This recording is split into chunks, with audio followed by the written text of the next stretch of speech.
Some love stories begin with a grand gesture.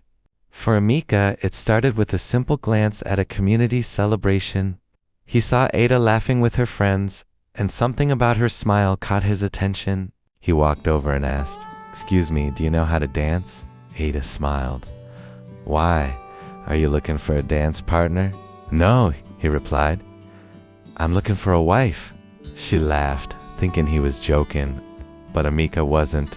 That evening, they walked home together, talking about their dreams, their families, and the future.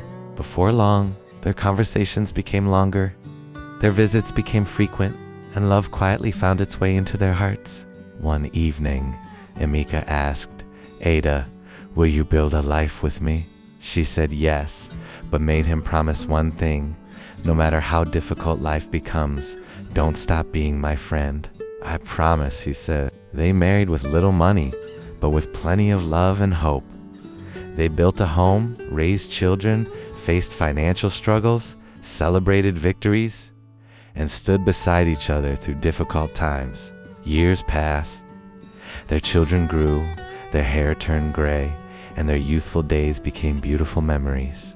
40 years later, Ada sat beside Emeka, looking through their old wedding album. "We were so young," she said. "You were beautiful then," Emeka replied. "Then?" she teased. He smiled. "You're still beautiful." They laughed together, but neither of them knew that the hardest chapter of their marriage was just beginning. For 40 years, Emeka and Ada had always made important decisions together. Money, children, family problems, nothing was ever handled alone. They had always faced life as a team. But one day, their only son came to Emeka with a serious problem. "Papa, please help me. I don't know what else to do." His business was collapsing, and the bank was about to take the property he had put up as collateral. He was about to lose everything he had worked for. Emeka was deeply worried. He wanted to help his son, but he also knew Ada would worry terribly. The last time she faced a serious family crisis, her blood pressure had risen dangerously. So Emeka made a decision he had never made in 40 years of marriage. Without telling Ada, he took a large portion of their retirement savings and used it to save their son's business and prevent him from losing his property.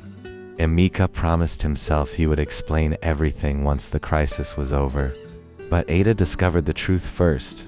She stood in the living room, holding the bank documents in her trembling hands. "Darling, what is this?" He froze. "Honey, please let me explain. You used our savings without telling me? What did you use it for?" Emeka took a deep breath. "Our son came to me. His business was collapsing, and the bank was about to take his property. He was going to lose everything." Ada stared at him in disbelief. "And you gave him our retirement money?" "I couldn't watch our son lose everything when I had the means to help him." "Then why didn't you tell me?" Emeka's voice became softer. "Because I knew how worried you became the last time.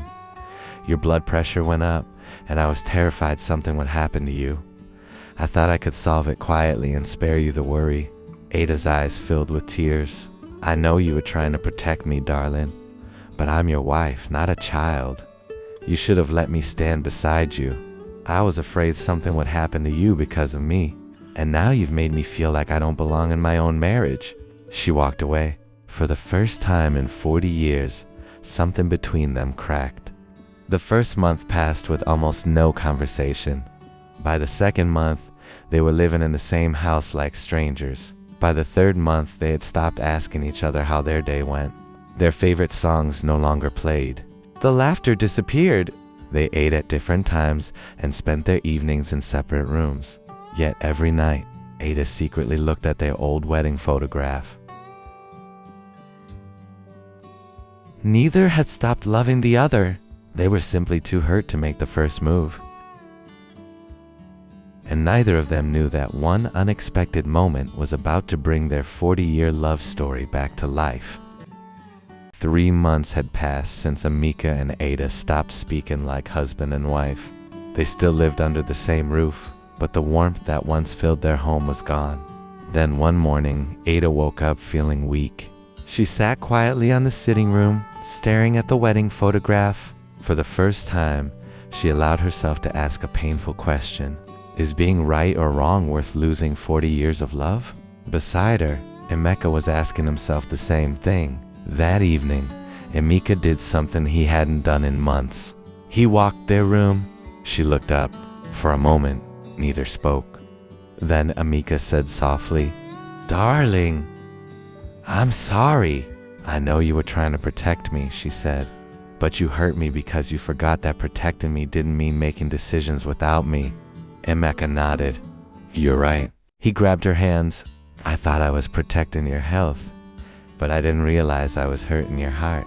Ada's eyes filled with tears, and I was so hurt that I forgot why you did it. As she stood up, then Ada reached for his hand. "I missed you." Emeka smiled through his tears. "I missed you too." That evening, Emeka walked into the sitting room and turned on their old wedding song. Ada looked at him in surprise. He stretched out his hand.